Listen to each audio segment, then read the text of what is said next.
এই আন্দোলন, মানুষের এই আত্মত্যাগ দল মত নির্বিশেষে বাংলাদেশের জনগণের কোনো একটি রাজনৈতিক দলের নয়। বিএনপির ভারপ্রাপ্ত চেয়ারম্যান তারেক রহমান একটি দীর্ঘ সাক্ষাৎকার দিয়ে দেশ জুড়ে আলোচনার কেন্দ্রে। 17 বছর ধরে নির্বাসিত এই নেতার শান্ত, পরিমিত ও প্রাঞ্জল বক্তব্য সামাজিক মাধ্যমে প্রশংসার জোয়ার বইয়ে দিয়েছে। কেউ বলছেন অহংকারহীন স্বরেই সবচেয়ে বড় নেতৃত্ব আসে, কেউ বা বলছেন একটি সাক্ষাৎকারে আমরা একজন রাষ্ট্রনায়ককে দেখেছি। নির্বাসিত জীবনে তারেক রহমান হারিয়েছেন তার ছোট ভাইকে। তার মা আপসহীন নেত্রী বেগম খালেদা জিয়াকে সুস্থ অবস্থায় কারাগারে পাঠানো হয়, যিনি বের হয়েছেন অসুস্থ হয়ে। সাক্ষাৎকারে এসব প্রসঙ্গ উঠে এলেও কোথাও রাগ, প্রতিশোধ বা ঘৃণার সুর ছিল না, বরং ছিল শালীনতা, ধৈর্য ও ভবিষ্যতের প্রতি প্রত্যয়।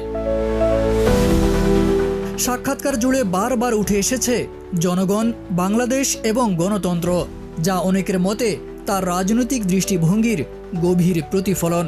চমকপ্রদভাবে পুরো সময় তিনি প্রতিপক্ষের নাম বা কারো প্রতি ব্যক্তিগত আক্রমণ করেননি, এমনকি শেখ হাসিনার নাম একবারও উচ্চারণ করেননি, যা নিয়ে রাজনৈতিক শিষ্টাচারে প্রশংসা কুড়িয়েছেন। সাক্ষাৎকারের সবচেয়ে তাৎপর্যপূর্ণ দিক হল প্রতিশোধ নয়, বরং ন্যায়ের ভিত্তিতে বিচার চান তিনি। বলেন, স্বৈরশাসনের সময় যেসব নির্যাতন হয়েছে সেসবের বিচার হওয়া উচিত, এটাই ন্যায়ের পথ। তারেক রহমান বলেন, আমি দ্রুতই দেশে ফিরছি। জানান, জুলাইয়ের গণঅভ্যুত্থানের নেতৃত্ব তিনি দেননি, দিয়েছেন জনগণ।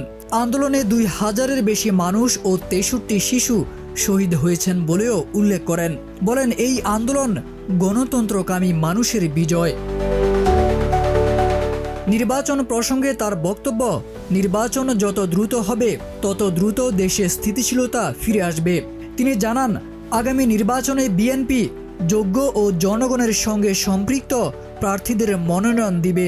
স্পষ্ট বার্তা দেন, রাজনীতি পরিবার কেন্দ্রিক নয়, সমর্থনের উপর ভিত্তি করেই হবে। দুর্নীতি নয়, আন্তর্জাতিক মর্যাদার জন্য কাজ করব।